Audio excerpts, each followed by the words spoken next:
আসসালামু আলাইকুম প্রিয় দর্শক, অন্য মঞ্চ অনুষ্ঠানে আপনাদের স্বাগত জানাই। বঙ্গবন্ধু কন্যা জননেত্রী শেখ হাসিনা আগামী 5 আগস্ট দিল্লিতে ফরেন করেসপন্ডেন্স ক্লাব নামে একটা সাংবাদিকদের প্রোগ্রামে লাইভ আসবেন। এই খবর ভারতীয় গণমাধ্যম এবং বাংলাদেশি গণমাধ্যমে ছড়িয়ে গেছে এবং যথেষ্ট ধরনের উদ্দীপনা সৃষ্টি করেছে শেখ হাসিনার সৈনিকদের মধ্যে।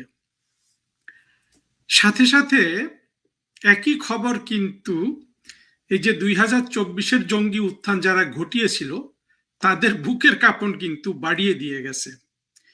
শেখ হাসিনার এই লাইভ প্রোগ্রামটি করার একেবারে টাইমিংটা আমার অত্যন্ত পছন্দ হয়েছে যে 5 আগস্ট কিন্তু 2024-এর জঙ্গি উত্থানের দ্বিতীয় 2 বছর পুরা হয় এবং এই 2 বছরে কিন্তু সারা পৃথিবী জেনে গেছে যে শেখ হাসিনা কি এবং শেখ হাসিনাকে যারা এই বাংলাদেশে শেখ হাসিনার গভর্নমেন্টকে ক্ষমতা থেকে সরে যেতে বাধ্য করেছিল তারা কারা। এটার সবচেয়ে একটা বড় প্রতিফলন আমরা দেখতে পাই অতি সম্প্রতি মার্কিন যুক্তরাষ্ট্রের প্রেসিডেন্ট ডোনাল্ড ট্রাম্পের স্পেশাল এনভয় সার্জিও গরের বাংলাদেশ সফরের পর। সেই সফরে আপনারা সবাই দেখেছেন যে 2024 সালে যাদের সাথে মার্কিন যুক্তরাষ্ট্র কোয়ালিশন করেছিল শেখ হাসিনা সরকারের বিরুদ্ধে ষড়যন্ত্রমূলকভাবে অত্যন্ত অন্যায্যমূলকভাবে একটা জঙ্গি উত্থান ঘটিয়ে সেই জামাত এনসিপি কিন্তু সার্জিও গরের দেখা পাননি। উপরন্তু সার্জিও গরের সাথে বৈঠক করেছে কারা? বাংলাদেশে নিযুক্ত ভারতের হাই কমিশনার দীনেশ ত্রিবেদী এবং আওয়ামী লীগের নেতা সাবের হোসেন চৌধুরী এবং আরো যারা সংশ্লিষ্ট আছেন। বিএনপিও কিন্তু দল হিসাবে কিন্তু এই জায়গায় কোনো বৈঠক করতে পারেনি সার্জিও গরের সাথে। আর পররাষ্ট্রমন্ত্রী খলিল সাহেব একেবারে তার সাথে একটা মিটিং করে অত্যন্ত দিশেহারা ভাব, আমরা সেটা দেখেছি। তারপরে আমরা আরেকটা দেখলাম যে তারেক রহমানের সাহেবের সাথে একটা সংক্ষিপ্ত বৈঠক হলো। আর সবচেয়ে লম্বা বৈঠকটি হয়েছে এই সার্জিও গর সাহেবের ইয়ের সাথে, দীনেশ ত্রিবেদীর সাথে। এইখানেও কিন্তু আমরা ব্যাপক চাঞ্চল্য অস্থিরতা লক্ষ্য করেছি। আমরা দেখেছি যে আত্মঘাতী জঙ্গিগুলোর মধ্যে নাসির উদ্দিন পাটোয়ারি নামে যেটা আছে এটা আরো বেশি বেসামাল কথাবার্তা বলছে এবং আমি দুই একটা টক শোতে এমনকি ইউনুসের যে ডাস্টবিন ছিল ডাস্টবিনকেও দেখলাম অত্যন্ত অস্থির ভাবে সেই সন্ত্রাসীর মতো কথাবার্তা বলছে। অন্যদিকে মার্কিন যুক্তরাষ্ট্র যে উদ্দেশ্যে এই জঙ্গিদের সাথে মিলিত হয়েছিল সেটা মার্কিন যুক্তরাষ্ট্র ইতিমধ্যে বুঝে গেছে যে আসলে পূরণ হওয়ার কোনো সুযোগ নেই। তারা ওই যে বাণিজ্য চুক্তি করে আমরা মার্কিনীদের থেকে $8 বিলিয়ন আমরা পণ্য রপ্তানি করতাম, তারা এটা 8 বিলিয়ন আমাদের কাছে রপ্তানি করবে, এইভাবে একটা সমান সমান ব্যবস্থা পেয়েছে। কিন্তু এটা আসলে একজন সুপার পাওয়ারের জন্য এটা সারা পৃথিবীর সামনে একটা ন্যাক্কারজনক, অত্যন্ত একতরফা একটা দরিদ্র বাংলাদেশের সাথে যদি তার সমান সমান বাণিজ্য করতে হয়, এটা তো আসলে মার্কিন যুক্তরাষ্ট্রের শোভা পায় না। ফলে মার্কিন যুক্তরাষ্ট্র এখানে কিন্তু নৈতিকভাবে পরাজিত হয়েছে। ঠিক এই প্রেক্ষাপটে এবং বঙ্গবন্ধু কন্যা শেখ হাসিনাকে গালি দেওয়ার জন্য যারা যারা প্রস্তুত ছিলেন তাদের সব গালি কিন্তু শেষ হয়ে গেছে। বাংলাদেশের সেই পাকিস্তানি সেকুলার, তারপরে জঙ্গি স্বাধীনতা বিরোধী বিএনপি, এই 2 বছর শেখ হাসিনাকে যার যত গালি দেয়ার, সেই দিল্লি দাসী থেকে শুরু করে যা যা বলার, ওদের সব গালি কিন্তু ফুরিয়ে গেছে। আর অন্যদিকে দেখা গেছে যে বাংলাদেশের সাধারণ মানুষ শেখ হাসিনার জন্য প্রায় জীবন দিতে প্রস্তুত এবং শেখ হাসিনার জন্য তারা নীরবে অশ্রু ফেলছে। তারা জানে যে, তারা বুঝে গেছে যে বাংলাদেশে এই শেখ হাসিনা একমাত্র তাদের জন্য দরদ অনুভব করা একজন নেতা, যিনি তাদের জীবন মানের উন্নতি করেছিলেন, যিনি তাদের বাড়ি দিয়েছিলেন, যিনি তাদের একটা ভালো জীবন যাপনের ব্যবস্থা করে দিয়েছিলেন এবং অবশিষ্ট যারা সেই সুযোগ পায়নি তাদেরকে তিনি টেনে আনছিলেন এবং তিনি অর্থনীতির উন্নতি করেছিলেন, যে অর্থনীতিটাকে ইউনুস ধ্বংস করে দিয়ে গেছে তারেক রহমান, যেটা কোনোভাবেই মেরামত করতে পারছে না। এই পরিপ্রেক্ষিতে আগামী 5ই আগস্ট জননেত্রী শেখ হাসিনার যে লাইভ প্রোগ্রাম ঘোষিত হয়েছে, এইটা আসলে আমাদের মতো কোটি কোটি শেখ হাসিনার সৈনিকদের কিন্তু অনুপ্রাণিত করেছে। ইতিমধ্যে আরেকটা ব্যানারে আমরা দেখেছি যে এই লাইভে সজীব ওয়াজেদ জয়, মহিবুল হাসান চৌধুরী নওফেল, সাকিব আল হাসান, আমিনুল ইসলাম পলাশ সহ আরো কয়েকজন তারা এখানে বক্তৃতা করবেন এবং জননেত্রী শেখ হাসিনা বক্তৃতা করবেন। আমরা সবাই গভীর আগ্রহে অপেক্ষা করছি। আসলে আমাদের জন্য এটা অত্যন্ত একটা আবেগের মুহূর্ত হবে এবং সেখান থেকে আমরা কিন্তু অনুভব করতে পারি যে জননেত্রী শেখ হাসিনা যেদিন বাংলাদেশে পা ফেলবেন সেই দিন কি অবস্থা হবে। এরকম একটা ঘোষণাতে আজকে আমি যা দেখতে পাচ্ছি, এবং বাংলাদেশের একটা পত্রিকা BDNews24.com বোধহয়, সেখানে এটা এই এই জিনিসটা তাদের ফেসবুকে আপলোড করার সাথে সাথে 1 ঘন্টার মধ্যে 10,000-এর বেশি রিয়াকশন পড়েছে, লক্ষ লক্ষ ভিউ হচ্ছে। অন্যদিকে জামাত, শিবির এবং এনসিপির যে যে জঙ্গিগুলো আছে তাদের কিন্তু এখন অত্যন্ত আপনার একেবারে ম্রিয়মান একটা দশা চলছে। এমনকি আপনারা দেখবেন যে 21-এর জঙ্গি উত্থানে যাদের ভিডিও হাজার হাজার ভিউ হতো, সেই কি বলে এই যে আমেরিকাতে চাকরি দেয়া একটা গোলাম গোলাম মুর্তজা, কিংবা তৃতীয় মাত্রার জিল্লুরের, আমি তৃতীয় মাত্রার কথা বলছি না, এদের প্রাইভেট ভিডিও গুলা আপনারা দেখবেন যে এগুলার কিন্তু এখন আর কোনো সেই রকম ভিউ নাই। হ্যাঁ, পিনাকি আর ইলিয়াসের ভিডিওতে এখনো ভিউ আছে, কিন্তু পিনাকি ইলিয়াস এরা তো এমন একটা পক্ষ নিয়ে নিছে আসলে, এত বড় অপরাধের সাথে ওরা যুক্ত হয়ে গেছে যে এগুলো আর কখনো জনসমক্ষে আসতে পারবে না। ওদেরকে এই পিনাকি ইলিয়াস অর্থাৎ বাংলাদেশের অর্ধেক মানুষের সাথে এমন অপরাধ করে ফেলছে যে ওরা কোনোদিন আর মানে এই আন্ডারগ্রাউন্ড লাইফ ছাড়া পাবলিক লাইফ কিন্তু আর লিভ করতে পারবে না। অর্থাৎ 24-এর জঙ্গি উত্থান সংক্রান্ত যত ব্যবসা বাণিজ্য হয়েছে, সেই ইউনুসের বাণিজ্য থেকে শুরু করে সনদ বাণিজ্য, হ্যাঁ, জুলাই সনদ বাণিজ্য, জুলাই যোদ্ধা বাণিজ্য, জুলাই আহত বাণিজ্য, সকল বাণিজ্য কিন্তু শেষ 2 বছরের মধ্যে। আর সকল বাণিজ্য শেষ হওয়ার পর এখন জননেত্রী শেখ হাসিনা লাইভে আসছেন, জননেত্রী শেখ হাসিনা বাংলাদেশে আসবেন। চিন্তা করে দেখুন, আমি যে পরিমাণ উৎফুল্ল বোধ করছি, আমি জানি যে লক্ষ কোটি মানুষ তার চেয়ে বেশি উৎফুল্ল বোধ করছেন। এবং যেদিন জননেত্রী শেখ হাসিনা বাংলাদেশে আসবেন সেদিন কি অবস্থা হবে সেটা কিন্তু এখান থেকে খুব সহজেই আমাদের কাছে অনুমেয়। এই জোটের কাজটা কি? বাংলাদেশ ওই জোটে গিয়ে কি করবে? মশা মারবে না মাছি মারবে এখানে বসে? তারা আবার আমাদের পররাষ্ট্রমন্ত্রী নাকি কে আছে, নাকি উপদেষ্টা কে আছে, একটা কি যেন নাম জানি না, মানে এরা কই থেকে উদয় হয় জানি না, যারা যাই হোক মানে পাহাড়ের সমান। তো তিনি বলেছেন যে এই জোট তো ইরানের বিরুদ্ধে না, এটা হুতির বিরুদ্ধে। আদা খাবে না আদার ঝোল খাবে। হুতি আর ইরানের পার্থক্যটা কি? মানে কি সুন্দর পাগলা বুঝ দিতেছে। একদিন দেখবেন কি এই জোট আবার ইসরায়েলকে স্বীকৃতি দিবে। অবশ্য আমিও চাই যে ইসরায়েলকে বাংলাদেশ সরকার, যে কোনো সরকারই স্বীকৃতি দেয়। তো একদিন ইসরায়েলকে স্বীকৃতি দিলে জোট সরকার কি বলবে জানেন? যে এটা তো ইসলামের স্বার্থে করা হয়েছে। এই জোট ইহুদিদের বিরুদ্ধে না, এই জোট ইসরায়েলের বিরুদ্ধে না, এটা স্বীকৃতি দিয়েছি আন্তর্জাতিক কারণে।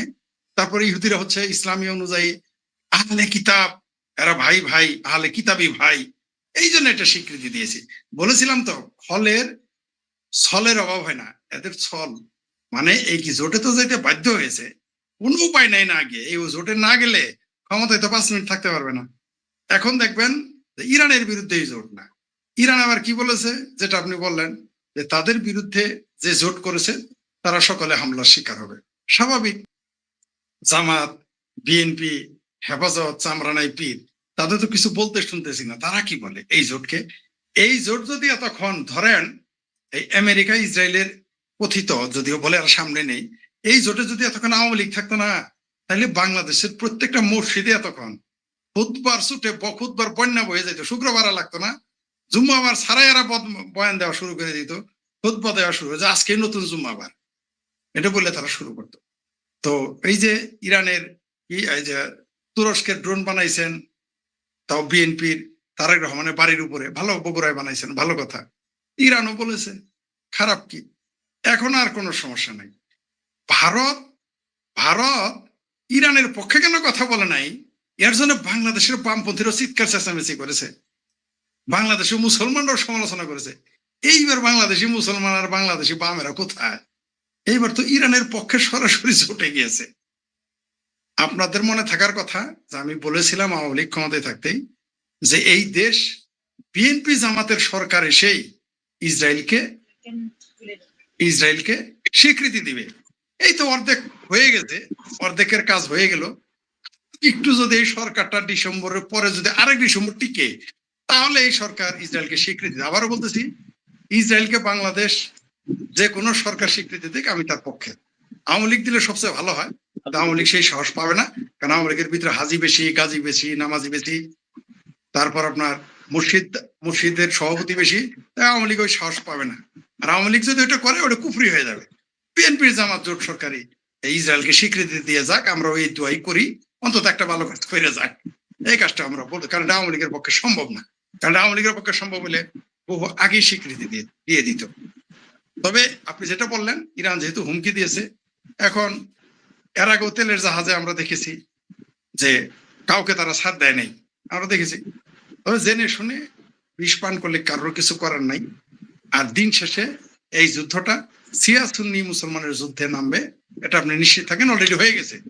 এই জোট করার মধ্যে শুধু বাংলাদেশে যুদ্ধে যুক্ত হয় নাই, মূলত এই 14 দলীয় জোট যে করেছে, আগে বাংলাদেশে ছিল আওয়ামী লীগের 14 দলীয় মহাজোট, এখন মধ্যপ্রাচ্যের 14 দলীয় যে মুসলমানদের যে মহাজোট বানাইছে, মজার বিষয় হলো এর মধ্যে কিন্তু তুরস্ক আছে, যে তুরস্ক নাকি মুসলমানদের খলিফা, এর দোকান সেও আছে।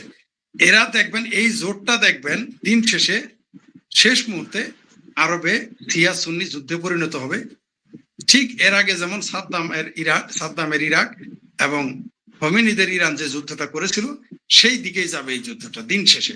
এবং মাঝমাঠ থেকে যারা শুরু করেছিল যুদ্ধ, আমেরিকা এবং ইসরায়েল, এদের দেখবেন আর খেলোয়াড় হিসেবে পাবেন না।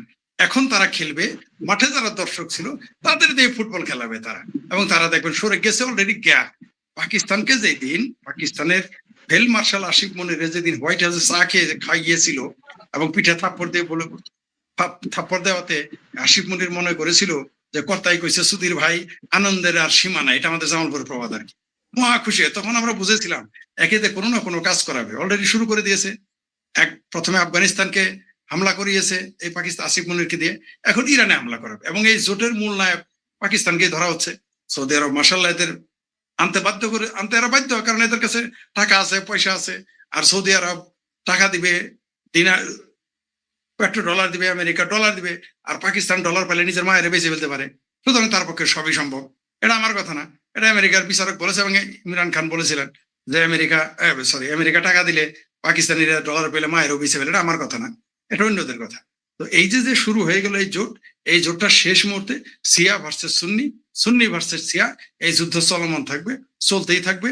ভেবেছিলাম এই যুদ্ধটা একটা পর্যায়ে গিয়ে থামে, মানে তাও বেশ কয়েক বছর। পাকিস্তান যতই লীলা খেলা আমাদের দেখিয়েছে, আমরা জানতাম যে এই যুদ্ধ থামবার নয়। আমাদের ক্ষুদ্র মাথায় ধরেছিল যে এই যুদ্ধ চলমান, এই যুদ্ধ বাড়বে, লম্বা হবে। এখন দেখি যতটুকু ভেবেছিলাম লম্বা 5-7 বছর বা 8-10 বছর, আমার মনে হচ্ছে এই যুদ্ধটা আরো বেশি দীর্ঘ হবে, এত কোনো সন্দেহ নাই। সেই কারণে ইরানকে, ওই যে আমার রফিকুল ইসলাম ভুইয়া সাহেব ইরানের পক্ষে ছিল, আপনারা এখন বুঝছেন তো ইরানটা কেন একবারে তাবা করে দেয়, ধ্বংস করে দেয়। কারণ ইরানকে যদি একবারেই ধ্বংস করে দিত, তাহলে তো জোট করতে পারতো না। কারণ এই জোট দিয়ে আর কাজ করাবে এরা। ওই যে জামালপুরের গল্প শুনছেন তো, যে নটি মাগির ভাইল রান্ধে মুরগি কয় ডাইল, এদের এই জোট করাইছে এক কামে, করাবে আরেক কাজ। নিশ্চিত থাকেন এই জোট শেষ মুহূর্তে শিয়া ভার্সেস সুন্নি যুদ্ধ হবে। এবং আকল না থাকলে যা হয়, এদের দ্রুত ম্যানেজ করা যায় এবং ম্যানেজ হয়। একদিকে আকল নাই, আরেকদিকে টাকা নাই। তো এদের নয় বাংলাদেশ পাকিস্তানের টাকা নাই, তুরস্কের টাকা নাই, কিন্তু মিডল ইস্টের তো টাকা আছে। তো তারা কেন এইভাবে কি করে আমরা জানি না। তো দেখতে থাকেন, আকল না থাকলে যা হয় মধ্যপ্রাচ্যে তাই ঘটবে। এবং এর প্রতিক্রিয়া সারা পৃথিবী জুড়ে করবে। অলরেডি আজকে শুনেছেন যে 12,500 প্রবাসীকে বের করে দিচ্ছে, গ্রেপ্তার করে ফেলছে অলরেডি সৌদি আরব। এইভাবে ধীরে ধীরে মিডল ইস্ট থেকে যেগুলো উদীয়মান দেশ, অর্থনৈতিকভাবে দুর্বল ছিল, এগুলো আস্তে আস্তে আরো নিস্তেজ হয়ে যাবে। এই গেমটা খেলেছে ওই যে আমাদের সবাই এই গল্পটা জানেন, যে ছোটবেলায় আমরা শুনেছি মুরব্বীরা বলে, যে কারোর সাথে কোনো ঝামেলা করতে চাইলে কারো বাড়ির টিনের বেড়া বা বেড়া মানে ওয়াল, সেখানে গিয়ে একটু মধু ছিটাই আসবি। মধু ছিটানোর পর সেখানে পিঁপড়া যাবে, পিঁপড়ার পরে সেখানে মুরগি যাবে, মুরগি যাওয়ার পরে সেখানে আরো কিছু যাবে, তারপরে সেই মুরগি মারবে, ভেড়া মারবে, পাড়া মারবে, তারপরে মানুষে মারামারি করবে। মধ্যপ্রাচ্যে ওই কাজটা মার্শাল্লাহ করে ফেলেছে দুইটি দেশ। এখন দেখবেন আস্তে আস্তে কি কি ঘটে। এবং জি ধন্যবাদ, যে অত বেশি ভালো নেই, চেষ্টা করতেছি ভালো থাকার। বাংলাদেশে ইরানি হামলা লক্ষ্যবস্তু হবে কিনা, অলরেডি লক্ষ্যবস্তু হয়ে গেছে।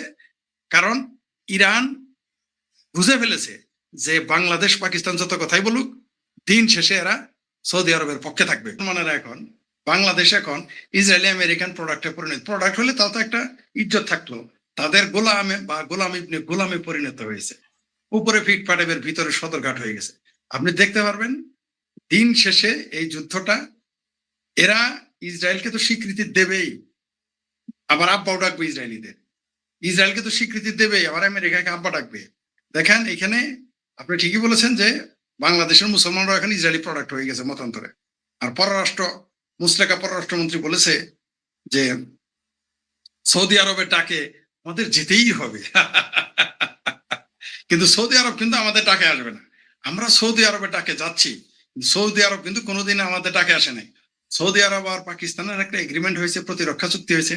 সেখানে বলা আছে সৌদি আরবের উপর হামলা পাকিস্তানের উপর হামলা, পাকিস্তানের উপর হামলা সেটা সৌদি আরবের উপর হামলা। কিন্তু আফগানিস্তান আর পাকিস্তান লাগছে, এখন তো সৌদি আরবকে কোনোদিন শুনলাম না আফগানিস্তানের বিরুদ্ধে একটা বিবৃতি দিতে। আবার একটা জিনিস দেখেন, ইরানের সাথে যে গেমটা এখন খেলতেছে, ইরান কিন্তু বুঝে ফেলেছে।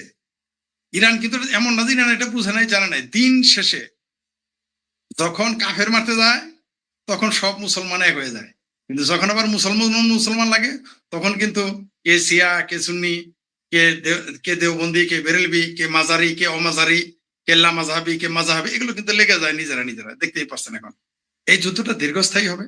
এবং ইসরায়েল গেমটা খেলে দিয়েছে, ইসরায়েল এমন একটা সুন্দর গেম খেলে দিয়েছে।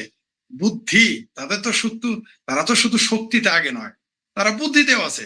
আমি বারবার বলি ম্যাকিয়াভেলি এবং আপনার সানজু, চাইনিজ যে সমরবিদ, ম্যাকিয়াভেলি লেখক, আর ভারতের চাণক্যনীতি, এই তিনটা বললেই বোঝা যায় ইসরায়েল কি করতেছে। সে কি করতেছে, শত্রুকে দিয়ে শত্রুর সাথে খেলা করতেছে, শত্রু না থাকলে শত্রু পয়দা করতেছে। দেখেন ওইখানে যে হামাস নিয়ে তো হাই হুসেন করলো, বাংলাদেশের মুসলমান, ভারতের মুসলমান, পাকিস্তানের মুসলমান সহ সারা দুনিয়ার মুসলমান, এমনকি বামপন্থীরা, সেই হামাস কিন্তু এখন আত্মসমর্পণ করে হাত তুলে বসে আছে, ঠান্ডা হয়ে গেছে। গেম তারা কিন্তু খেলে দিয়েছে, তারা এখন লেবানন দখল করতেছে, সিরিয়ার সাথে প্রতিরক্ষা চুক্তি করে ফেলেছে অলরেডি। আর রইল বাকি এই মুসলমান দেশ, দেখেন এই যে 14 জোট বানায় ফেলছে, এবং এটা আরো ঘটতে থাকবে, এটা শেষ হবে না। ইসরায়েল শুধু যে অস্ত্রের শক্তিতে শক্তিশালী নয়, সে শুধু যে পড়ালেখা জ্ঞান বিজ্ঞানে এগিয়ে নয়, কূটনীতিতেই শুধু এগিয়ে নয়, সে যুদ্ধনীতি কৌশল, আমি যুদ্ধের সামরিক কথা বলি নাই, সেটা তো তারা আছেই। মানে যুদ্ধের যে কূটনীতি, সে কত এক্সপার্ট দেখেন।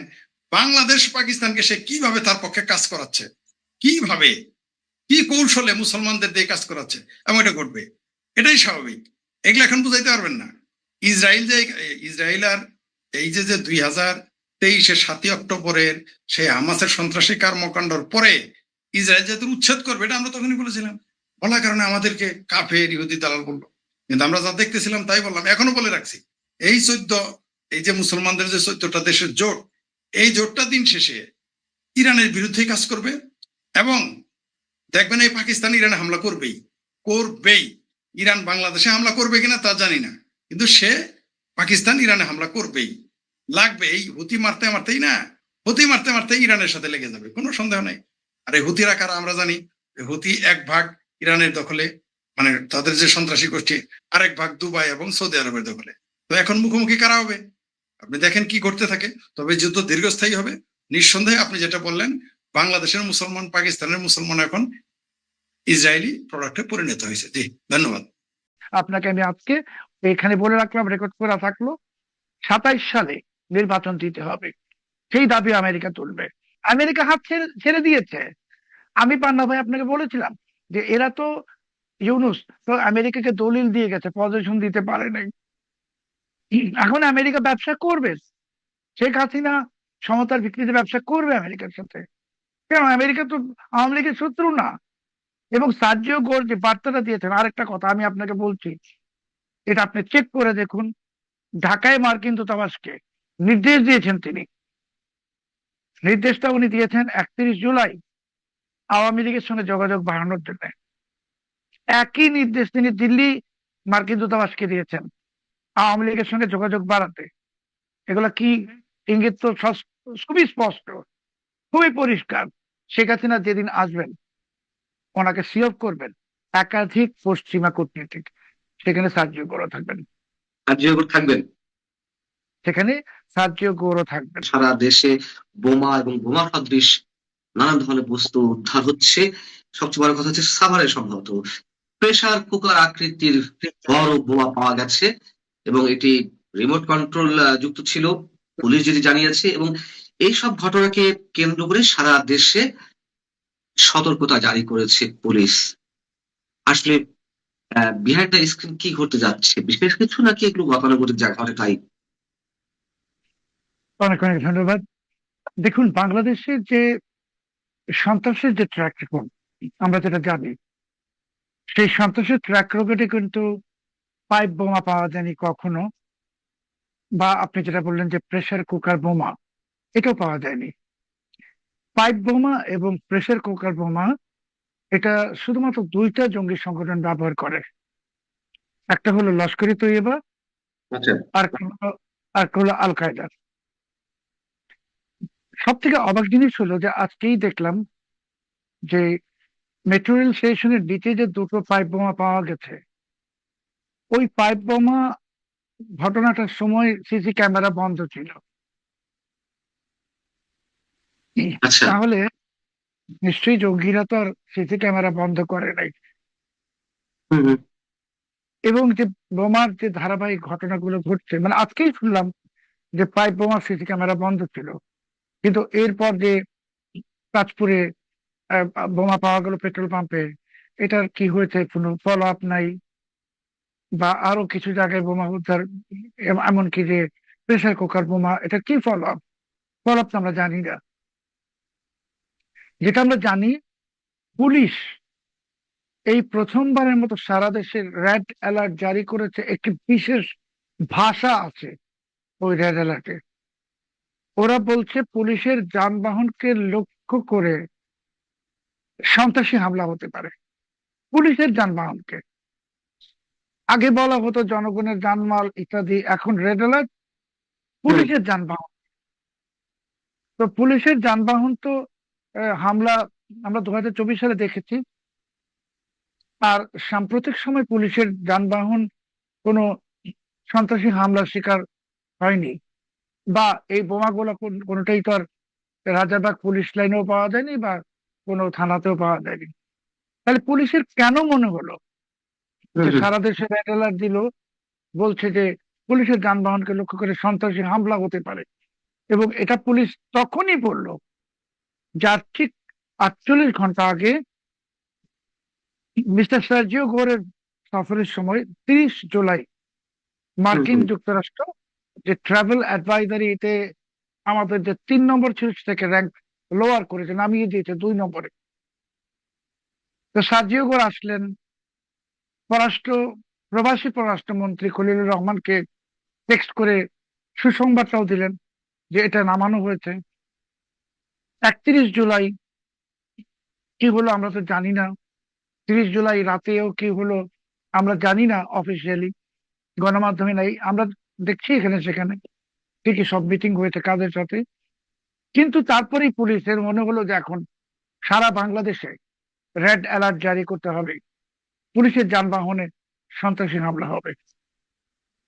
তা এটার কারণে তো মার্কিন যুক্তরাষ্ট্র এবং পশ্চিমা বিশ্ব সবাই একটা ভুল বার্তা পাবে। সেটা ভুল বার্তা বলবো না, আমি একটি শঙ্কিত হওয়ার মতো বার্তা। তারা আবার এই ট্রাভেল অ্যাডভাইজারকে 5 নম্বরে 6 নম্বরে নিয়ে যেতে পারে। হুম। কেন সেটা আপনি যদি বলেন যে এটা আওয়ামী লীগের কোনো কর্মসূচি হতে পারে অগাস্ট মাসে, সেই জন্যে, তাহলে তো বলতো যে নিষিদ্ধ ঘোষিত আওয়ামী লীগ তারা এই ধরনের কাজ করতে পারে। এবার কিন্তু এটা বলা হয়নি, বলা হয়েছে পুলিশের যানবাহনকে লক্ষ্য করে সন্ত্রাসী হামলা। তাহলে পুলিশও জানে, রাষ্ট্রযন্ত্রও জানে যে আওয়ামী লীগ কিছু করবে না। খুবই 23শে জুন আওয়ামী লীগের প্রতিষ্ঠা বার্ষিকী উপলক্ষে 2-3 দিন আগে কিন্তু পুলিশ বলেছিল, মানে ওই আহ, আওয়ামী লীগের প্রতিষ্ঠা বার্ষিকী উপলক্ষে, যা নিষিদ্ধ ঘোষিত সংগঠনের পক্ষ থেকে জি পুলিশের উপর জি আক্রমণ হতে পারে। জি ওইটা আমি বললাম যে আগের বার তো সবসময় বলেছে নিষিদ্ধ ঘোষিত সংগঠন, এবার বলা হচ্ছে হ্যাঁ। সন্ত্রাসী হামলা। এবার আর আচ্ছা। নিষিদ্ধ ঘোষিত সংগঠনের নাম নাই। তার মানে পুলিশের কাছে ক্রেডিবল রিপোর্ট আছে যে বাংলাদেশে সন্ত্রাসী হামলা হবে। কিভাবে ক্রেডিবল রিপোর্ট আছে? পুলিশ তো দেখছে বোমা উদ্ধার হচ্ছে, সিসি ক্যামেরা বন্ধ থাকছে, এবং বোমা তো আপনি এটাও তো জানেন যে স্বরাষ্ট্রমন্ত্রী মহোদয় তো বলেছেন যে দেশে কোনো জঙ্গি নাই। বলেছেন না? বলেছেন তো। তাহলে জঙ্গি যদি না থাকলো, কোনো কিছুই নাই, তাহলে আপনারা রেড অ্যালার্ট কেন দিলেন? তার এটা মানে কিন্তু আপনারা এটা তো জঙ্গি না হতে পারে, সন্ত্রাসী হতে পারে প্রশাসনের ভাষায়। জঙ্গি বলেন আর সন্ত্রাসী বলেন, সন্ত্রাসী মানেই জঙ্গি, জঙ্গি মানেই সন্ত্রাসী, মিলিটেন্ট আর টেরোরিস্ট। কিন্তু আপনারা তো জাতির কাছে কিছু লুকাচ্ছেন। কি লুকাচ্ছেন? আমাদেরকে বলেন, আমরাও জানি। তাহলে আপনারা বলেন যে ওই পাইপ বোমাগুলো লস্করি তৈয়বার ছিল। আপনারা বলেন যে ওই প্রেসার কুকার বোমাটা লস্করি তৈয়বার ছিল বা আল কায়দার ছিল। একজনের তো ছিল।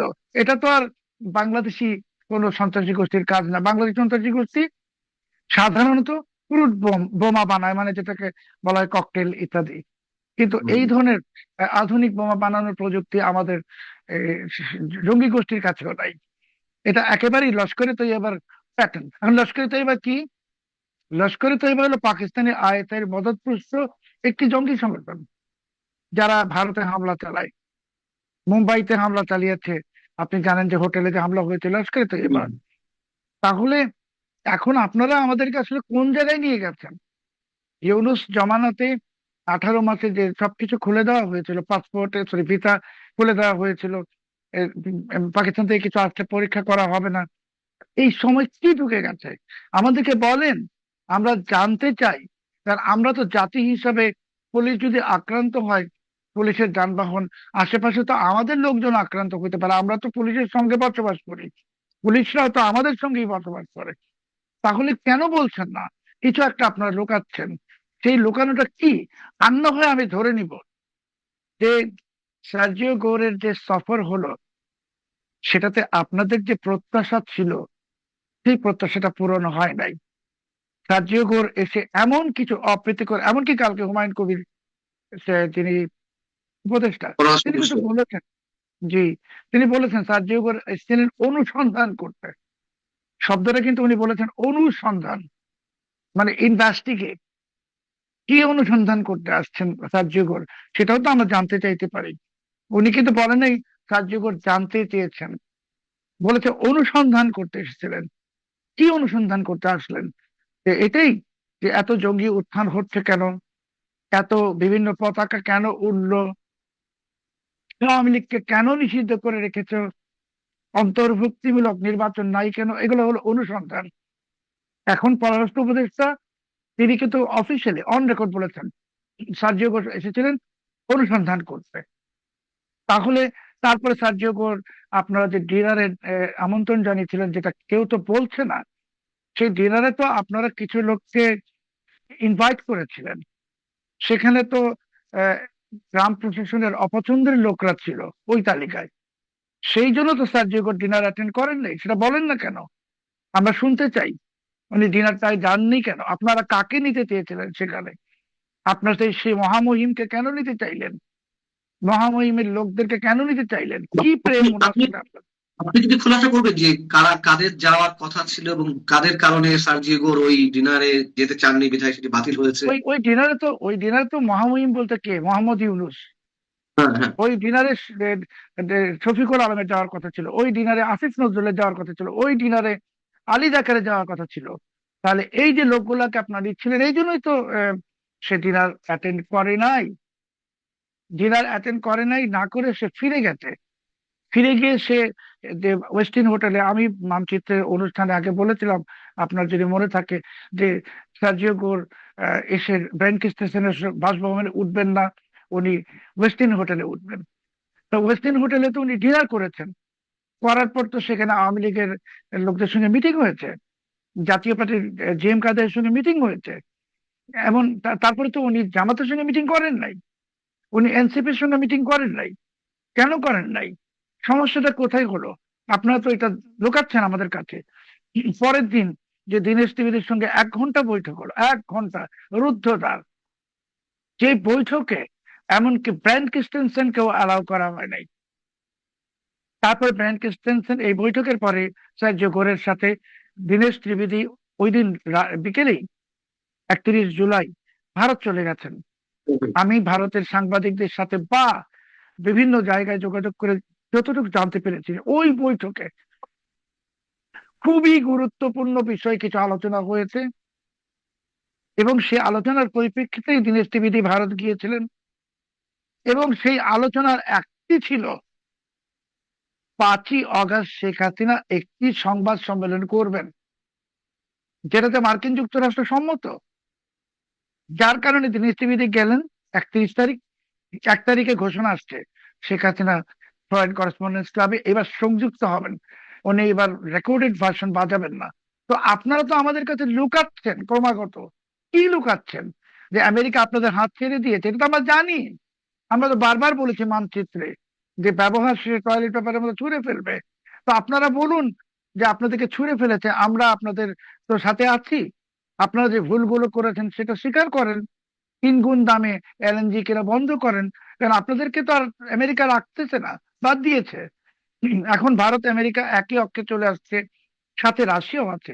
খুবই অবাক ঘটনা যে রাশিয়া বাংলাদেশের সঙ্গে রূপপুর পারমাণবিক বিদ্যুৎ কেন্দ্রের পেমেন্টস ভারতীয় মুদ্রায় চায়। ভারতীয় মুদ্রায় কেন চায়? ওরা ডলারে নিবে না, কারণ রাইট। ওরা তো ডলার ওদের জন্য নিষিদ্ধ। তো ভারতীয় মুদ্রায় চায় মানে কি? ওরা বাংলাদেশি মুদ্রায় নিবে না। বলা তো হয়েছিল পাকিস্তানি মুদ্রায় দেয়, নিচ্ছে না তো, ভারতীয় মুদ্রায় দিতে হবে। তাহলে আপনি ভারতীয় মুদ্রা পাবেন কোথায়? আপনাকে ডলার খরচ করে ভারতীয় মুদ্রা কিনতে হবে। দেখেন, ওরা কিন্তু সিঙ্গাপুরি ডলার বলতে পারতো, ওরা ব্রিটিশ পাউন্ড বলতে পারতো, সৌদি রিয়াল বলতে পারতো, বলে নেই তো ভারতীয় মুদ্রা। নির্দিষ্ট ভাবে রাশিয়া বলে দিয়েছে। তো এটা কি আমেরিকার সম্মতির বাইরে? একেবারেই না, এটা আমেরিকার সম্মতির মধ্যেই। আপনারা এখন একটা জিও পলিটিক্যাল দাবার খেলার মধ্যে, চালের মধ্যে পড়ে গেছেন। বিএনপি সরকার ভয়ঙ্কর চালে পড়ে গেছেন, সেই চাল থেকে আর উদ্ধার নাই। আর আপনাদের যে জামাত, এনসিপি বা উগ্রপন্থী যারা, তাদেরকে আমেরিকা ঠিক যেমনি ভাবে আফগান মুজাহিদিনদেরকে আমেরিকা পরিত্যাগ করেছিল, করে এই আফগান মুজাহিদদের বিরুদ্ধে যুদ্ধ করেছে, আপনাদেরকেও আমেরিকা ত্যাগ করেছে। এতদিন যারা ভেবেছিলেন যে আপনাদের মাথার উপর আমেরিকা আছে, আপনারা বাংলাদেশে কি কি সব জিন্দাবাদ স্লোগান দিচ্ছিলেন, পতাকা উড়াচ্ছিলেন, কি কি সব করবেন, কোন কোন দেশ দখল করবেন, সব শেষ, গল্প শেষ। এখন আপনাদের অবস্থাটা ঠিক আফগান মুজাহিদিনদের মতো। আপনাদেরকে ব্যবহার করা শেষ হয়ে গেছে। ইউনূসকে আগেই ডিসপোজ করেছে অফ। এখন জামাত ইসলামীও শেষ, বিএনপিও শেষের পথে। পথ একটাই, অন্তর্ভুক্তিমূলক রাজনীতির পথ খুলেন এবং আরেকটা নির্বাচন দেন। সেই দাবি আসছে, এই আমেরিকার পক্ষ থেকে সেই দাবি আসবে। আপনাকে আমি আজকে এখানে বলে রাখলাম, রেকর্ড করা থাকলো, 27 সালে নির্বাচন দিতে হবে। সেই দাবি আমেরিকা তুলবে। কারণ আপনি আমেরিকা জি, শেষ করুন, শেষ করুন। আমেরিকা হাত ছেড়ে ছেড়ে দিয়েছে। আমি পান্না ভাই আপনাকে বলেছিলাম যে এরা তো, ইউনূস তো আমেরিকাকে দলিল দিয়ে গেছে, পজিশন দিতে পারে নাই। এখন আমেরিকা ব্যবসা করবে, শেখ হাসিনা সমতার ভিত্তিতে ব্যবসা করবে আমেরিকার সাথে। কেন? আমেরিকা তো আওয়ামী লীগের শত্রু না। এবং সার্জিও গোর যে বার্তাটা দিয়েছেন, আরেকটা কথা আমি আপনাকে বলছি, এটা আপনি চেক করে দেখুন। ঢাকায় মার্কিন দূতাবাসকে নির্দেশ দিয়েছেন তিনি, নির্দেশটা উনি দিয়েছেন 31 জুলাই আওয়ামী লীগের সঙ্গে যোগাযোগ বাড়ানোর জন্য। একই নির্দেশ তিনি দিল্লি মার্কিন দূতাবাসকে দিয়েছেন আওয়ামী লীগের সঙ্গে যোগাযোগ বাড়াতে। এগুলা কি ইঙ্গিত? তো খুবই স্পষ্ট, খুবই পরিষ্কার যে যারা এতকাল ভেবেছিলেন তারা আমেরিকার মিত্র, তারা এখন আফগান মুজাহিদিনদের মতো অবস্থা, অথবা মিশরের মুসলিম ব্রাদারহুডের অবস্থা। জি, একথা আপনি আগেও বলেছেন, কিন্তু আজকে যেভাবে আপনি বলছেন যে 27-এর মধ্যে নির্বাচন দিতে হবে, যুক্তরাষ্ট্র সেটি চায়, আপনি এতটা বোল্ডলি কেন বলছেন, এতটা নিশ্চিত হয়ে কেন বলছেন যে 27-এর মধ্যে একটা নির্বাচন যুক্তরাষ্ট্র চায়? মানে আপনার সোর্স কি এতটাই স্ট্রং, নাকি আমি শুধুমাত্র তো ইকুয়েশনের জায়গা থেকে আপনি বলছেন? আমি তো সৌভাগ্যটা হয়নি মানচিত্রে আসার বেশ কয়েকদিন। আমি অন্যগুলো প্ল্যাটফর্মে বলেছিলাম যে দীনেশ ত্রিবেদীর সঙ্গে সার্জিও করে ঢাকায় মিটিং হবে। আমি মানচিত্রেও মনে বলেছি, এটা কি কিন্তু কেউ বলেছেন? বলেনি না, বলেছি। এবং আমি এই কথাটাও বলেছিলাম, আপনার যদি মনে থাকে, যে সার্জিও গোর আওয়ামী লীগের সঙ্গে মিলে যাচ্ছেন, যোগাযোগ রাখছেন শেখ হাসিনার সঙ্গে নিয়মিত। এই কথাটাও বলেছিলাম, সেটা মানচিত্রে বলেছি না কোথায় বলেছি। আপনারা এখন কি দেখছেন? দিল্লি টিভির সঙ্গে বৈঠক হয়েছে না? হয়েছে। আওয়ামী লীগের সঙ্গে বৈঠক হয়েছে না? হয়েছে। টিএম কাদের সঙ্গে বৈঠক হয়েছে না? হয়েছে। জামাত এনসিপির সঙ্গে বৈঠক করেনি। তাহলে বার্তা, আপনার যদি সোর্স বলেন, হ্যাঁ, আমার সোর্স তো এতটাই স্ট্রং যে আমি বলছি তো, যে এইবার সাহায্যকর দাবি করে গেছেন উত্থাপন, অন্তর্বর্তীমূলক রাজনীতি। এরপরই শেখ হাসিনা বাংলাদেশে আসলে দেখবেন দাবি আসবে নির্বাচন, নিশ্চিত থাকতে পারেন। আরেকটি আচ্ছা, নির্বাচন হবে, সেটা 2027 সালেই দিতে হবে। আমি আরেকটু ব্যাখ্যা চাই আপনার কাছ থেকে। 27-এর মধ্যে নির্বাচন দিতে হবে, মধ্যবর্তী নির্বাচন যুক্তরাষ্ট্র এটি চাইছে। কেন চাইছে? মানে যুক্তরাষ্ট্রের সঙ্গে বাংলাদেশের যে কথিত বাণিজ্য চুক্তি, সেই চুক্তি জায়গা থেকে তো আমরা সবাই বলছি যে আমরা দাস অনুদাসে পরিণত হয়েছি। যুক্তরাষ্ট্র যা চাইবে আমাদেরকে তাই করতে হচ্ছে বা করতে হবে। বোয়িং কেনা থেকে শুরু করে আরো অন্যান্য অনেক কিছু এর মধ্যে হয়েছে। তাহলে কেন যুক্তরাষ্ট্র এখন বিএনপি সরকারকে চাইছে না, অথবা তারা মধ্যবর্তী একটা নির্বাচনের দাবি করতে পারে? যুক্তরাষ্ট্র আমাদের কাছে বিক্রি করবে, তাহলে বিক্রি করলে আমাদের তো টাকা থাকতে হবে কেনার মতো। আমরা তো বিদেশি কোনো ঋণ পাবো না, এশীয় উন্নয়ন ব্যাংক, বিশ্ব ব্যাংক কেউ টাকা দিবে না। চায়নার যে কোম্পানিটা টাকা দিতে চেয়েছিল মংলা বন্দরের পাশে স্পেশাল মিলিটারি কমপ্লেক্সের জন্য, $265 মিলিয়ন নাকি $507 মিলিয়ন, তো সেই কোম্পানিতে তো আমেরিকার ব্ল্যাক লিস্টেড। আপনি চায়না থেকে টাকা নিতে পারবেন না। টাকা আপনাকে বিদেশি ওয়ার্ল্ড ব্যাংক থেকে নিতে হবে, আইডিবি থেকে নিতে হবে। আমেরিকা বুঝে গেছে যে ওই সংস্থাগুলো বিএনপিকে টাকা দিবে না, বিকজ পলিটিক্যাল স্টেবিলিটি নাই, অন্তর্ভুক্তিমূলক রাজনীতি নাই। পলিটিক্যাল স্টেবিলিটি ছাড়া কেউ টাকা দিবে না। আর আপনি যে একটা আমি দামি সংসদ বানিয়ে রাখছেন জামাতকে দিয়ে ইত্যাদি, এটা যে আসলে কৃত্রিম। জামাতকে তো বিশ্বাস করতেছে না আন্তর্জাতিক অর্থ ঋণ দানকারী প্রতিষ্ঠানগুলো, বিএনপি কে ওরা। তাহলে যারা ঋণ নিছে 17 বছর, 15 বছর, বছরের পর বছর, সেই পরিবেশটা সৃষ্টি করতে হবে। হাজার হাজার কারখানা বন্ধ হয়ে গেছে, একটা কারখানা খুলছে না। বাংলাদেশের বস্ত্র খাতের যে রপ্তানি কমে যাচ্ছে, প্রতিদিন কমে যাচ্ছে। তো আমেরিকা তো শঙ্কিত, কারণ ওরা তো বিক্রি করবেন। আপনি টাকা দিয়ে কিনতে হবে, টাকাই আপনার না থাকলে আমেরিকা কি বিক্রি করবে? আপনাকে তো ফ্রিতে কিছু দিবে না। এই জন্য কথাটা আমেরিকা একটু চাচ্ছে, বলছেন। অবশ্যই আপনার এই জন্য কথাগুলো বিলম্বিত। জি। এই জন্য আমেরিকা চাচ্ছে এমন একটা অ্যাটমসফিয়ার বাংলাদেশে, যে অ্যাটমসফিয়ারকে আন্তর্জাতিক বিশ্ব আস্থায় নিবে, ওয়ার্ল্ড ব্যাংক আস্থায় নিবে, এডিবি আস্থায় নিবে, টাকা দিবে। টাকা দিবে, বিদেশি বিনিয়োগ আসবে, আমেরিকা ব্যবসা করবে। ব্যবসা করতে তো আমাকে কেউ ফ্রি অফ কস্ট দিবে না। বিএনপি সরকার টাকা পাচ্ছে না, এটা আমেরিকা শিওর হয়ে গেছে। 5.5 মাস 6 মাস হয়ে গেছে, কোনো টাকা পায়নি। ইউনুস তো পায়ই নাই, ভবিষ্যতেও পাবে না। আমেরিকা এই জন্য অস্থির হয়ে গেছে যে ব্যবসা করার যে একটা তাদের আকাঙ্ক্ষা, বিক্রি করার, কি বিক্রি করবে, কার কাছে বিক্রি করবে? টাকা তো নাই। এটাই হলো মূল কারণ। কিন্তু পাল্টা বক্তব্য তো শোনা যায়। আপনি যে কথাগুলো বলছেন তার পাল্টা বক্তব্য তো অনেক আগে থেকেই আছে, যে নতুন কিছু নয়, যে মার্কিন ডিপ স্টেট আবার জামায়াতকে ক্ষমতা আনতে চায়, এবং মার্কিন এক সাবেক ডিপ্লোম্যাট, তার একটি অডিও বের হলো, তারা এই নির্বাচনে জামাতকে চেয়েছিল। এইগুলো তাহলে কোন ধরনের ডিজাইন? আসলে কে কোন দিকে হাঁটছে? মার্কিন এম্বাসির যে অডিও বার্তাটা লিক হলো, এটা মার্কিন এমবেসি ইচ্ছা করে লিক করে দিয়েছে। কারণ আপনি তো আমেরিকান এমবেসিতে গেছেন, ওখানে তো কোনো ইলেকট্রনিক ডিভাইস নিয়ে যাওয়া যায় না। হুম, তো ওটা তো ওরাই লিক করেছে, ওয়াশিংটন পোস্ট ওই রিপোর্টটা চেপেছে। মানে এটা অসমর্থিত সূত্র থেকে একটা অডিও কথা একজন লোকের, হুম, হুম। সে কে সে পরিচয় নাই, ওয়াশিংটন পাবলিশ করে দিয়েছে। কেন? জামাতকে কনফিডেন্স দেওয়ার জন্য, যে তোমরাই ক্ষমতায় আসছো, নির্বাচনে অংশ নাও। কারণ এটা আমেরিকা জানতো যে জামাত যদি সক্রিয় না হয় নির্বাচনটা ইউনুস দিবে না। আমেরিকা তো চাইছিল যে ইউনুসকে তো পরিস্থিতি বাইডেন প্রশাসন, তো এখন এখান থেকে বের হয়ে আসার জন্য একটা নির্বাচন এবং বিএনপি কে ক্ষমতায় আনা। আমেরিকা জানতো বিএনপি ক্ষমতায় আসবে, কিন্তু জামাতকে একটি ভুল স্বপ্ন দেখানো হয়েছে। কি স্বপ্ন? যে নির্বাচনে তোমরা জিতবা, যেমনি ভাবে ইউনুসকে আর একটা স্বপ্ন দেখানো ফাইন, হয়েছে। আমি আপনার যুক্তি বুঝতে পারছি, কিন্তু কিন্তু ডিপ স্টেটের তো একটা খেলা রয়েছে, এবং যে খেলার মাধ্যমে একটা প্রাথমিক পর্বে আমরা দেখলাম যে আওয়ামী সরকারের পতন। যদি খেলা নাই থাকে তাহলে তো পতনটা এইভাবে হতো না। তাহলে না, তারা কি চায় আসলে? আওয়ামী লীগ সরকারের পতন তো ডিপসিট ঘটিয়েছে। তখন একটা এজেন্ডা ছিল, একটা এক্সপেকটেশন ছিল, কিন্তু সেই এক্সপেকটেশনটা 18 মাসে ইউনুস পূরণ করতে পারে নাই, ফেল করেছে, ইকোনমি কলাপস করে গেছে, দেশে মবক্রেসি আমেরিকা পছন্দ করে না। আর এখন যে বিএনপি সরকার আমলে যেটা সবথেকে খারাপ জিনিস হচ্ছে, এই সরকারের আমলে ক্লেপ্টোক্রেসি মানে রাষ্ট্রীয় মদতে দুর্নীতি, এটা আমেরিকা ভীষণ ঘৃণা করে। তো জামাতকে বলা হয়েছে মিথ্যা একটা আশ্বাস, তুমি ক্ষমতায় যাচ্ছ, একটা টেপ লিক করে দিল, ওয়াশিংটন পোস্ট রিপোর্ট করলো, জামাত খুশি হয়ে গেল, ওরা ক্ষমতায় যাচ্ছে। জামাত তো নিশ্চিত ছিল। ইউনুসকে আর একটা স্বপ্ন দেখানো হয়েছে, বিপ্লবী সরকার হবে, রেফারেন্ডাম দাও। ইউনুস যে নির্বাচনের দিনে, আপনি যদি মনে থাকে, কিভাবে উচ্ছ্বাস দেখাচ্ছিল 2 হাত তুলে, ভিতরের সব শেষ, নতুন শুরু। ইউনুস তো জানতো যে এই গণভোট এখন মঞ্জুর হবে, অ্যাকসেপ্ট হবে, বলে বিপ্লবী সরকার হবে, বলে সেই বিপ্লবী সরকারের প্রধান ইউনুস।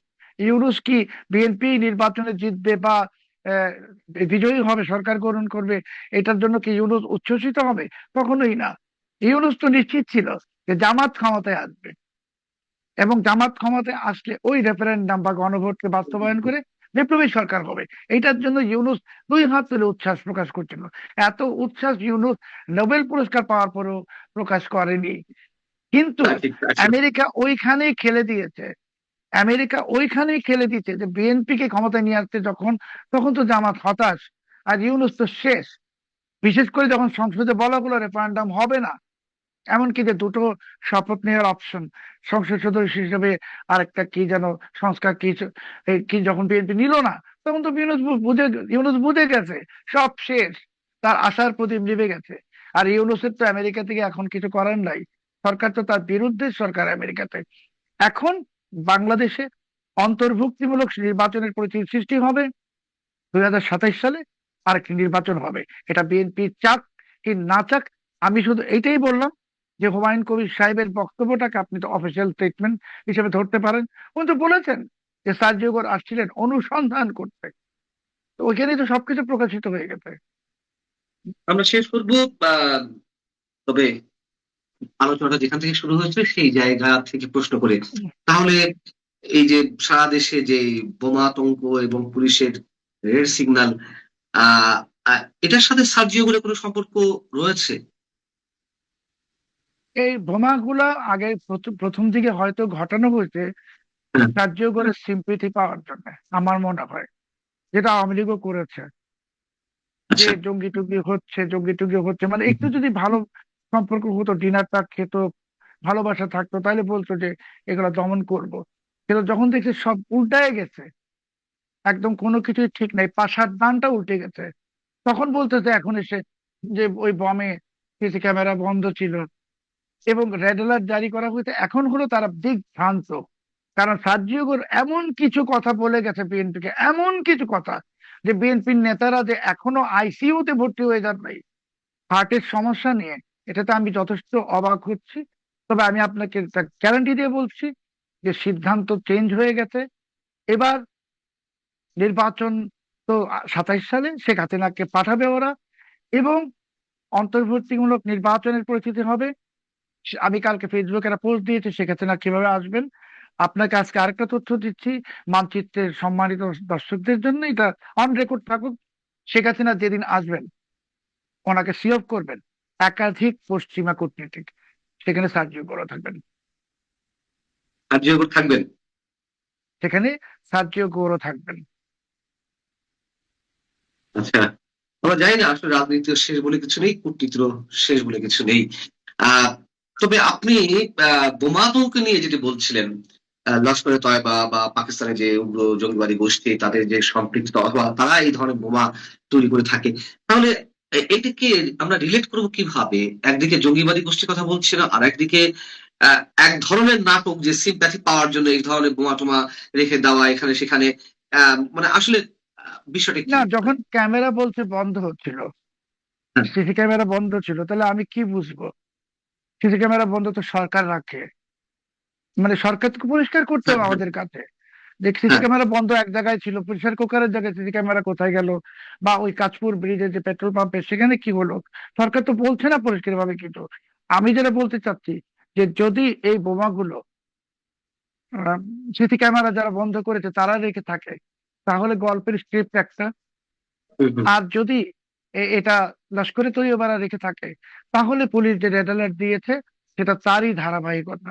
আমার মনে হচ্ছে বাংলাদেশে ইউনূসের জঙ্গি শাসনের সময় এত বিশাল পরিমাণ জঙ্গিদেরকে পাকিস্তান থেকে বাংলাদেশে প্রবেশ করিয়েছে, এত জি। বিশাল সংখ্যক বিস্ফোরক ইত্যাদি এসেছে, এখন বাংলাদেশের জাতীয় নিরাপত্তার জন্য এই জঙ্গিবাদ উগ্রবাদ ভয়ঙ্কর হুমকি হয়ে দাঁড়াবে।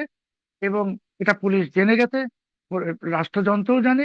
সালাউদ্দিন সাহেব যদি এখন দয়া করে আর শাক দিয়ে মাছ ঢাকার চেষ্টা না করে আমাদেরকে পরিষ্কারভাবে বলেন যে ইয়েস, এটাই দেশের সামনে একটা ক্রাইসিস, আমরা জঙ্গিবাদ দমনে জিরো টলারেন্স অপারেশনে নামবো, অস্ত্র উদ্ধার করেন। হাজার হাজার অস্ত্র আসছে পাকিস্তান থেকে, বিপুল বিস্ফোরক আসছে, উদ্ধার করেন। জিরো টলারেন্স, কে কোথায় কি ইনভলভ এটা দেখা যাবে না। তাহলে বিএনপি সরকারের জন্য ভালো হবে। চাঁদাবাজি বন্ধ করেন, দুর্নীতি বন্ধ করেন। ঠিক 2 বছর আগের কথা মনে আছে? 2024 সালের 5ই অগাস্ট চারিদিকে ধ্বংসলীলা। আর এই ধ্বংসলীলার মুখে টানা 15 বছরের শাসন হারিয়ে তড়িঘড়ি করে ঢাকা ছেড়েছিলেন শেখ হাসিনা। তারপর থেকে আজ পর্যন্ত ভারতের মাটিতে এক প্রকার অন্তরালে নিভৃতবাসে ছিলেন তিনি। কিন্তু দীর্ঘ 24 মাস পর সেই নীরবতা এবার ভাঙতে চলেছে। হ্যাঁ, ঠিকই শুনেছেন, ক্ষমতাচ্যুত হওয়ার দীর্ঘ 2 বছর পর ভারত থেকে প্রথমবারের মতো প্রকাশ্যে আসছেন বাংলাদেশের সাবেক প্রধানমন্ত্রী শেখ হাসিনা। শুধু তাই নয়, দিল্লির রাজপথের কাছাকাছি এক মঞ্চে তিনি ঘোষণা করতে যাচ্ছেন তার ভবিষ্যৎ রাজনৈতিক রোডম্যাপ এবং কিভাবে তিনি আবার ঢাকায় ফিরে আসবেন সেই প্রস্তাবিত বার্তা। ভারত থেকে প্রকাশিত ঐতিহ্যবাহী পাক্ষিক সাময়িকী ইন্ডিয়া টুডে গতকালই এই সংক্রান্ত এক আলোড়ন সৃষ্টিকারী প্রতিবেদন প্রকাশ করেছে। এই মুহূর্তের ভিডিওতে আমরা বিস্তারিত বিশ্লেষণ করব ঠিক কি ঘটতে যাচ্ছে আগামী 5ই আগস্ট, কারা থাকছেন তার পাশে এবং ঢাকার বর্তমান রাজপথের রাজনীতিতে বা এর কি প্রভাব পড়বে। পুরো প্রতিবেদনটি আমরা সাজিয়েছি আপনাদের জন্য, শেষ পর্যন্ত সঙ্গে থাকুন। ইন্ডিয়া টুডের এক্সক্লুসিভ রিপোর্ট অনুযায়ী আগামী 5 আগস্ট 2026 অর্থাৎ শেখ হাসিনা সরকার পতনের ঠিক দ্বিতীয় বার্ষিকীর দিনটিতে আয়োজন করা হয়েছে এই নজিরবিহীন অনুষ্ঠানটি। New Delhi South Asian Foreign Correspondents Club বা এফসিসি সাউথ এশিয়ার উদ্যোগে একটি ভার্চুয়ালি প্রোগ্রামে প্রধান বক্তব্য রাখবেন শেখ হাসিনা। নয়াদিল্লির মথুরা রোডে অবস্থিত ঐতিহাসিক স্যার মার্ক টুলি অডিটোরিয়ামে সন্ধ্যা 6টা থেকে রাত 7টা 30 মিনিট পর্যন্ত 90 মিনিটের একটি বিশেষ মিথস্ক্রিয়া ও লাইভ সেশনটি অনুষ্ঠিত হবে। এএফসিসি সাউথ এশিয়ার সোশ্যাল মিডিয়া প্ল্যাটফর্মগুলোতে এই আলোচনাটি সারা বিশ্বের দর্শকরা সরাসরি দেখতে পাবেন। ক্ষমতা হারানোর পর থেকে শেখ হাসিনা গণমাধ্যম ও গণজামায়াত এড়িয়ে চলছিলেন, ফলে গণমাধ্যমের মুখোমুখি হয়ে প্রকাশ্যে বক্তব্য দেওয়ার এটি হতে যাচ্ছে তার জীবনের একটি অন্যতম ঐতিহাসিক অধ্যায়। দর্শক, আসুন একটু পেছনে ফিরে তাকায় 2024 সালের জুলাই আগস্টের সেই দিনগুলোর কথা স্মরণে আনা যাক। বিতর্কিত কোটা পদ্ধতি সংস্কারের দাবিতে শুরু হওয়া ছাত্রদের আন্দোলন দেখতে দেখতে কিভাবে এক সরকার পতনের আন্দোলনের রূপ নিয়েছিল। 2024 সালের 5 আগস্ট আন্দোলনকারীদের ঢাকা অভিমুখে লং মার্চ এবং সরকারি ভবনগুলোতে ভাঙচুর ও নজিরবিহীন বিক্ষোভের মুখে শেখ হাসিনা তার দীর্ঘ 16 বছরের শাসনের ইতি টেনে ভারতে আশ্রয় নিতে বাধ্য হন। আর ঠিক 2 বছর পর 2026 সালের 5ই আগস্টে তিনি বেছে নিলেন তার নীরবতা ভাঙার দিন হিসেবে। রাজনৈতিক বিশ্লেষকরা মনে করছেন দিনটির নির্বাচন অত্যন্ত তাৎপর্যপূর্ণ। যে দিনে তার শাসন পতন হয়েছিল সেই দিনটিতেই তিনি তার নিজের রাজনৈতিক পুনর্বাসন ও ঢাকায় ফেরার কৌশল দেশবাসীর সামনে তুলে ধরতে যাচ্ছেন। এখানে একটু যুক্ত করা দরকার, ইন্ডিয়া টুডে যেভাবে প্রতিবেদন করেছে তাতে মনে হচ্ছে এবং মানুষের মধ্যেও গতকাল থেকে বিভ্রান্তি ছড়িয়ে পড়েছে যে শেখ হাসিনা কি জনসমক্ষে আসছেন, তাকে প্রকাশ্যে 2 বছর পর দেখা যাবে। বিষয়টা কিন্তু এমন নয়। এই যে অনুষ্ঠানটি হতে যাচ্ছে, এই অনুষ্ঠানটিতে তিনি ভার্চুয়াল এবং ভিডিও নয় এটি নিশ্চিত করেই বলা যায়, অডিওতে যুক্ত হবেন। তিনি যেভাবে যুক্ত হন তার দলের সোশ্যাল মিডিয়া পেজে বা তার বিভিন্ন প্ল্যাটফর্মে ঠিক সেই প্রক্রিয়াতেই এই কাজটি কিন্তু শেখ হাসিনা সরকার পতনের পর ভারতে গিয়ে একটু নিঃশ্বাস নেবার পর থেকেই করে যাচ্ছেন। গত প্রায় 1.5 বছর, কমপক্ষে 1.5 বছর ধরে তো করে যাচ্ছেনই। সেটি একটু বৃহৎ প্ল্যাটফর্মে, সংবাদ মাধ্যমের সামনে এবং একটি আনুষ্ঠানিক আয়োজনে তিনি অংশ নিতে যাচ্ছেন। দেখুন, শেখ হাসিনার এখনো প্রকাশ্যে আসবার মতো সময় হয়নি, সময় ঘনিয়ে আসছে, তার প্রস্তুতি চলছে। এই প্রস্তুতি কালে যে সময়, যে সন্ধিক্ষণে তিনি সামনে আসবেন, তার আগেই যদি তিনি নিজেকে দেখা দেন বা সামনে আসেন, তাহলে তার সেই চূড়ান্ত ক্ষণটা কিন্তু ভেস্তে যাবে। শুধু তাই নয়, ভিডিওতেও আসা যাবে না, এবং যার কারণে তিনি ভিডিওতে আসেন না। আজকের পৃথিবীতে ভিডিও, এই যে আমি যে ভিডিওটা করছি, প্রযুক্তি এমন জায়গায় পৌঁছে গেছে যে আমি এই ভিডিওটি পৃথিবীর কোন প্রান্ত থেকে করছি বা কথা বলছি, এই ভিডিওটি আমার ছবিটিকে দেখে প্রযুক্তি বিশ্লেষণ করে দিতে পারে যে আমার লোকেশন, স্থান কোথায়। আপনারা খেয়াল করে দেখেছেন যে শেখ হাসিনার স্থান, বসবাসের স্থান, লোকেশন ভারত শুধু নয়, পৃথিবীর কোনো গণমাধ্যম আজ পর্যন্ত বের করতে পারেনি। যদি বের করতে পারতো, তাহলে কেউ না কেউ এটা পাবলিশ করে দিত। যার দরুন শেখ হাসিনা এখনো প্রকাশ্যে আসার সময় হয়নি বা আসবেন না। তিনি ভার্চুয়ালি এই অনুষ্ঠানটাতে যোগ দেবেন। ইন্ডিয়া টুডের প্রতিবেদনে একটি অত্যন্ত চমকপ্রদ তথ্য উঠে এসেছে। দিল্লির এই ভার্চুয়াল ইভেন্টে কিন্তু কেবল একা শেখ হাসিনা থাকবেন না, তার সাথে যোগ দিচ্ছেন সাবেক আওয়ামী লীগ সরকারের বেশ কয়েকজন শীর্ষ রাজনৈতিক ব্যক্তিত্ব, কূটনীতিক, মানবাধিকার কর্মী এবং জাতীয় স্তরের আইকনরা। আসুন এক নজর দেখে নেই এই আমন্ত্রিতদের তালিকা। সজীব ওয়াজেদ জয়, শেখ হাসিনা পুত্র এবং সাবেক তথ্য ও যোগাযোগ প্রযুক্তি বা আইসিটি উপদেষ্টা মহিবুল হাসান চৌধুরী নওফেল, বাংলাদেশের সাবেক শিক্ষামন্ত্রী Mohammad Ali Siddiqui, Bangladesh human rights watch এর সাধারণ সম্পাদক সাকিব আল হাসান, বাংলাদেশের ক্রিকেট কিংবদন্তি এবং আওয়ামী লীগের সাবেক জাতীয় সংসদ সদস্য আমিনুল হক পলাশ, সাবেক কূটনীতিক এবং বিশিষ্ট নিরাপত্তা বিশ্লেষক আবু ওবায়দা আরিন, রাজনীতি ও সন্ত্রাসবাদ বিরোধী বিশেষজ্ঞ Shah Mohammad Bakhtiar, Bangladesh human rights watch US এর পরিচালক।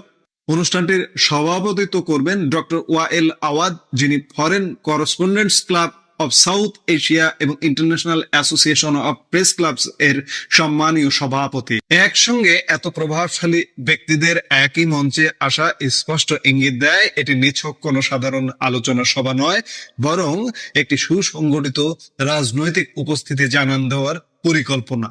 এদিকে শেখ হাসিনা যখন দিল্লি থেকে তার রাজনৈতিক রোডম্যাপ দেওয়ার প্রস্তুতি নিচ্ছেন, তখন ঢাকার রাজনৈতিক মানচিত্র কিন্তু গত 2 বছরে পুরোপুরি বদলে গেছে। আন্দোলনের পরপরই ক্ষমতায় আসা ডক্টর মোহাম্মদ ইউনূসের নেতৃত্বাধীন অন্তর্বর্তীকালীন সরকারের মেয়াদ ইতিমধ্যে সমাপ্ত হয়ে গেছে। 2026 সালের ফেব্রুয়ারিতে অনুষ্ঠিত সাধারণ নির্বাচনের মধ্য দিয়ে বাংলাদেশে আনুষ্ঠানিকভাবে নতুন সরকার গঠিত হয়েছে। বর্তমানে বাংলাদেশ জাতীয়তাবাদী দল বিএনপির নেতৃত্বাধীন জোট ক্ষমতায় রয়েছে এবং দেশের প্রধানমন্ত্রী হিসেবে দায়িত্ব পালন করছেন তারেক রহমান। নতুন বিএনপি নেতৃত্বাধীন সরকার সাবেক আওয়ামী লীগ সরকারের নীতি ও নেতাদের বিরুদ্ধে নানা আইনি পদক্ষেপ অব্যাহত রেখেছে। উপরন্তু আদালতের বিচারাধীন প্রক্রিয়ার অংশ হিসেবে বাংলাদেশের সন্ত্রাস বিরোধী আইনের অধীনে সাবেক ক্ষমতাসীন দল আওয়ামী লীগের রাজনৈতিক কর্মকাণ্ড এখনো নিষিদ্ধ অবস্থায় রয়েছে। দর্শক, সব মিলিয়ে আগামী 5ই আগস্ট দিল্লির সাউথ এশিয়ান ফরেন করেসপন্ডেন্ট ক্লাবের এই ইভেন্টটি বাংলাদেশ ও ভারতের আন্তর্জাতিক কূটনৈতিক অঙ্গনে বিরাট তোলপাড় সৃষ্টি করতে যাচ্ছে, তাতে কোনো সন্দেহ নেই। একদিকে ঢাকায় নিষিদ্ধ ঘোষিত একটি রাজনৈতিক দলের প্রধান হয়ে শেখ হাসিনা কিভাবে তার পুনর্বাসনের কথা বলবেন, আর অন্যদিকে ভারতের মাটি থেকে এই ধরনের হাই প্রোফাইল প্রকাশ্য বার্তা ঢাকা ও দিল্লির কূটনৈতিক সম্পর্কে কি প্রভাব ফেলবে, সেটি এখন দেখার বিষয়। মনে করতেছে যে শেখ হাসিনাকে তারা বন্ধু মনে না করে ভুল করেছে, এগুলো তারা নাকি বলতেছে। আপনার চাইলেও আমি কয়েকবার বলেছি যে এই আমেরিকা কিন্তু ভারত এবং আওয়ামী লীগের একসময় বন্ধু হয়ে যাবে। তারপরে দেখবেন বাংলাদেশের এই বঙ্গু, এই যে হায়দ্রাবাদের বঙ্গু আর আমার বাঙ্গুরা কিভাবে লাফালাফি কোদাকুদি আর বামপন্থীরা চিকরা চিকরি করে। অলরেডি আমার এক ভাবির বলে বলেই ফেলেছে যে ডিপ স্টেটের ডিপ স্টেট থেকে সতর্ক থাকতে হবে। আমার ভাবির গুলা বলে ফেলছে, মানে চাচায় চাচারে চাচার আগে, বিষয়টা এরকম। মানে সে নিজেই যাদের গোলাম, তার ব্যাপারে সে সতর্ক থাকতো। আপনি যেটা বললেন, আমরা কি পেলাম কি হারালাম, মনে হয় আমরা কিছু পাই নাই। কারণ ওনারা শুধু দিতে জানে না, ওনারা শুধু নিতে জানে, দিতে জানে না। আমরা সেই ৭১-এও দেখেছি, ৭৪-এও দেখেছি, এখনো দেখতেছি। তারা শুধু নিতেই জানে, দিতে জানে না। তারা এখন বুঝতে পেরেছে যে এই ভাবির পোলাদের দিয়ে আর চলবে না, বিএনপির মতো মুসলেকা সরকার দিয়ে আর চলবে না। আর ইউনুসকে দিয়ে চলতো না বলেই তো 18 মাস পরে তাকে সরিয়ে দিল। যদি চলতো তাহলে তাকেই, তারেক রহমানের কপালে আর এই প্রধান মুসলেকা হোক আর যাই হোক, এই প্রধানমন্ত্রী গিরিয়া তার কপালে জুটতো না। এখন তারা বুঝতে পেরেছে যে দক্ষিণ এশিয়ায় আপনি ভারতকে বাইপাস করে কিছু করতে পারবেন না। এটা আমেরিকা বুঝে ফেলেছে। কারণ ভারত যাহা বলে তাহা তো করেই, আর যাহা বলে না তা ডেফিনেটলি করে। সুতরাং ভারতকে আপনি এড়িয়ে যেতে পারবেন না। আজকে দেখেন, আপনি হয়তো জানেন যে 5ই আগস্টে জুলাই সন্ত্রাসের 2 বছর পূর্তি হবে। 5ই আগস্টে দিল্লিতে প্রেস কনফারেন্স করবেন জননেত্রী শেখ হাসিনা। এরকম একটা ফটোকার্ড আমরা আমাদের নজরে চলে এসেছে, সারা পৃথিবী এখন সেটা দেখে ফেলেছে। বিষয়টা কি দাঁড়ালো? এইদিকে সাবের হোসেন চৌধুরীর সাথে বৈঠক, অন্যদিকে প্রধানমন্ত্রীর সাথে দেখা না করে তিনি চলে গেলেন। আপনি যার যে মেহমান সাহেবের নাম বললেন, সাদা চামড়ার লোক। বিষয়টা কি কি ইঙ্গিত দেয় যে এখানে একটা পরিবর্তন হতে যাচ্ছে। সেটা কি পরিবর্তন হবে, সরাসরি সংগঠিত পরিবর্তনটা না হওয়ার আগে আমরা সব হুবহু বলতে পারবো না। কিন্তু বাংলাদেশে যে আরেকটা রাজনৈতিক ঝড় আসতেছে, আরেকটা রাজনৈতিক সাইক্লোন আসতেছে, এটা সুস্পষ্ট। এবং এটা কোন দিকে যাবে শেষ মুহূর্ত আমরা জানি না। আর আপনি যেটা বললেন, আমাকে সুনির্দিষ্ট প্রশ্ন করেছেন, আমাদের কি লাভ লস। আমাদের তো লাভ হওয়ার প্রশ্নই নাই এখানে। কতটুকু লস ঠেকানো যায় সেটা আমাদের দেখার বিষয়। কারণ আপনি দেখেন, আমাদের জুলাই সন্ত্রাসের 5 আগস্টেই তো আমাদের সর্বোচ্চ লস হয়ে গেছে। তারপরে আমাদের সাথে একটা অসম চুক্তি করানো হয়েছে। তারপরে আমাদের সংবিধান, আমাদের মুক্তিযুদ্ধকে যেভাবে হস্তনষ্ট করা হয়েছে এবং হচ্ছে, পাশাপাশি সর্বশেষ যেটা করলো, এই যে 14 দলীয় মহাজোট ইরানের বিরুদ্ধে, হুতির বিরুদ্ধে, এটা আমাদের সবচেয়ে বেশি ক্ষতি হয়ে গেল। কারণ এই হুতিরা না শুধু ইরানের সীমান্তেই, জলসীমানায় বাংলাদেশের পানির জাহাজ কিন্তু আসতে পারবে না। যত কথাই বলেন, এমনিতেই বাংলাদেশের গ্যাসের দাম কিভাবে হুহু করে বাড়তেছে আপনি জানেন, কারেন্টের, বিদ্যুতের ভৌতিক বিল আসতেছে আপনি জানেন, এমনকি বাংলাদেশের অর্থনীতি ধস নামতেছে তাও জানেন। এতে আরো বেশি ক্ষতি হবে। সেই কাজটা তিনি করে গেলেন। আমি বললাম তো, যুদ্ধটা দেখেছিলেন প্রথমে ইউক্রেনে। ইউক্রেন যুদ্ধ সরতে সরতে সরতে সরতে চলে আসলো গাজাতে। গাজা থেকে যুদ্ধটা সরতে সরতে চলে গেল কোথায়? ইরানে। ইরান থেকে যুদ্ধ সরতে সরতে এখন সেই যুদ্ধ সৌদি আরব, কুয়েত, কাতার, বাহরাইন, জর্ডান, দুবাই সবাই অংশগ্রহণ করে ফেলেছে। এমনকি ইউক্রেন ইরানের জাহাজে হামলা করে বসেছে, মানে ইউক্রেনে এই যুদ্ধে অংশগ্রহণ করে ফেলেছে। তাহলে বিষয়টা কি দাঁড়াইলো? অথচ এই ইউক্রেনের কাছেই ইরান তার ভায়া তুরস্ক তার ড্রোন পাঠাইতো রাশিয়াকে মারতে।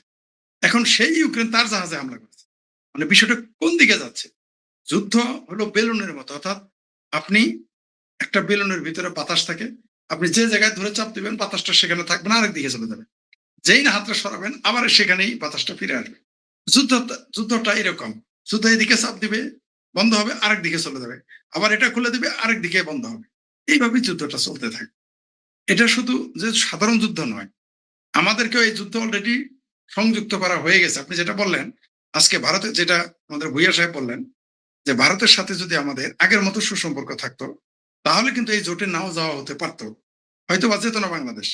আবার দেখেন ওইদিকে আসিয়ানে বাংলাদেশকে নিবে না বলে দিয়েছে।